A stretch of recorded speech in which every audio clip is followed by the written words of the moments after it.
Normalement, dans une fourmilière, il y a une reine qui pond des œufs, des ouvrières qui vont chercher la nourriture et qui prennent soin de la colonie, et des mâles qui permettent la reproduction. C'est cette division du travail bien connue qui a fait le succès évolutif des fourmis. Il existe bien sûr des variations de ce modèle, certaines très fréquentes, comme les colonies qui possèdent plusieurs reines, d'autres beaucoup plus rares, comme les colonies qui produisent des ouvrières mais pas de mâles, ou bien des mâles mais pas d'ouvrières. Et dans tout cet éventail de possibilités, une équipe de chercheurs vient de découvrir un cas unique au monde, celui de Temnothorax kinomurai, une espèce très rare, cantonnée à 9 localités du Japon, chez qui il n'y a jamais d'ouvrières et jamais de mâles. Cette espèce n'est constituée que de reines. En fait, ça faisait une quarantaine d'années que les myrmécologues japonais soupçonnaient que cette espèce se reproduisait sans mâles et se développait sans ouvrières. Mais ça n'avait jamais été formellement prouvé, jusqu'à ce mois de février 2026. Alors, comment fait cette espèce royale pour se passer de tout? Non, ce ne sont pas des petits couteaux suisses, ces reines de moins de 3 mm sont comme celles des autres espèces, elles ne sont capables que de pondre et de s'occuper du couvain, et encore que dans une certaine mesure. Et c'est tout. Elles ne savent pas construire un nid, ni collecter de la nourriture, ni élever seules leur descendance. Alors, comment font-elles? Eh bien, les Temnothorax kinomurai sont ce qu'on appelle des parasites sociaux. À l'été, les jeunes reines kinomurai quittent leur nid de naissance et se mettent en quête d'une autre espèce de fourmi, Temnothorax macora, qui, elle, a une organisation classique, une reine, des ouvrières et des mâles reproducteurs. Une fois le nid repéré, la reine kinomurai va tenter d'en prendre le contrôle.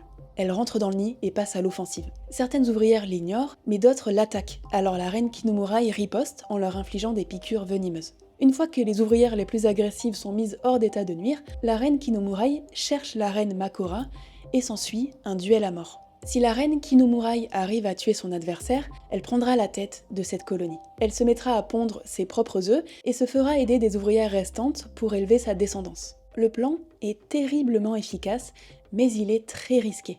Les 6 colonies de Temnothorax kinomurai élevées en captivité pour cette étude ont permis de mesurer les chances de succès de cette manœuvre. Sur les 43 reines nées en laboratoire, seulement 7 ont réussi à s'emparer d'une colonie de Temnothorax macora sans se faire tuer par les ouvrières, soit un taux de succès d'environ 16%. Ça paraît peu, mais c'est cohérent avec ce qui est habituellement observé chez d'autres espèces de fourmis qui ont un fonctionnement parasitique. Et c'est compensé par la prolificité de cette espèce. Dans cette étude, les 7 reines couronnées de succès n'ont produit aucune ouvrière, aucun mâle, mais 57 nouvelles reines prêtes à envahir à leur tour des colonies de macora. Ces reines filles, élevées par les ouvrières macora qui les nourrissent et les soignent docilement, peuvent avoir 2 formes: gynomorphiques, c'est-à-dire avec des ailes qu'elles finissent par s'arracher en laissant des cicatrices comme ici, ou bien intermorphiques, c'est-à-dire sans ailes. On ne connaît pas encore bien les raisons de ce polymorphisme royal, peut-être qu'il y a un avantage dans ce cycle de vie à avoir des reines sans ailes.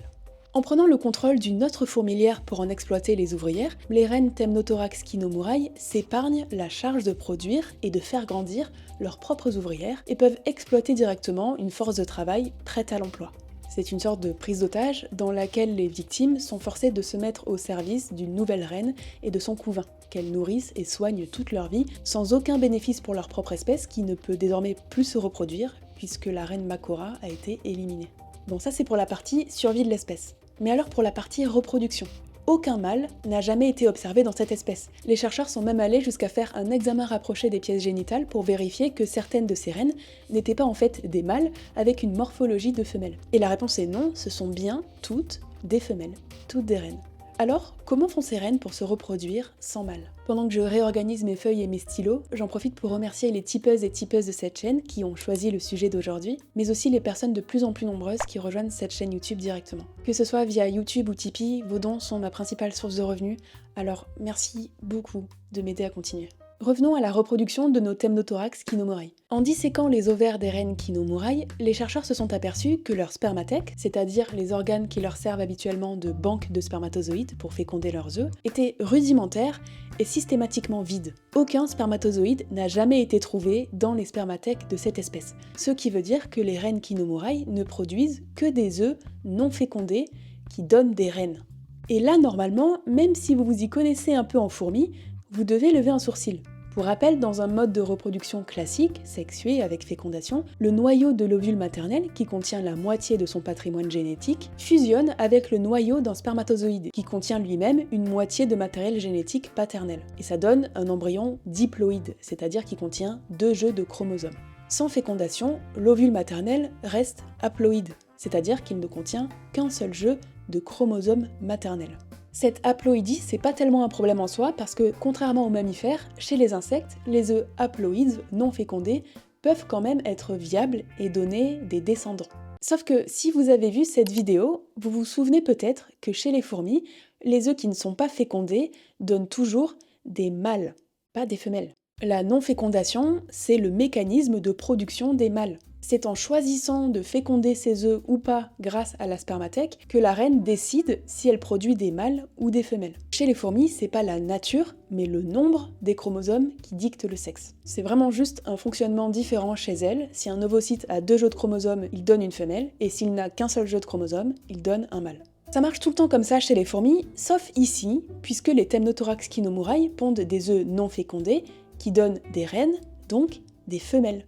Décidément, cette espèce ne fait rien comme les autres. Alors comment c'est possible? Eh bien comme d'habitude, la reine commence par créer des ovocytes qui contiennent la moitié de son matériel génétique. Mais ces ovocytes ne restent pas haploïdes. Il existe des mécanismes qui permettent de doubler le matériel génétique, donc qui restaurent la diploïdie, et ce, sans fécondation. Comme par exemple la fusion de 2 ovocytes, la duplication du matériel génétique contenu dans l'ovocyte, ou bien la modification ou suppression de la méiose, qui est le mécanisme par lequel le parent produit à partir de cellules classiques à 2 jeux de chromosomes, des cellules reproductrices à un seul jeu de chromosomes. On ne sait pas encore quel est le mécanisme qui intervient chez Temnothorax kinomurae, mais le résultat est là, les reines pondent systématiquement des reines filles sans fécondation. C'est un mécanisme qui est très rare chez les fourmis, mais qui existe beaucoup plus fréquemment chez d'autres insectes, comme les phasmes, et ça s'appelle de la parthénogenèse télitoque.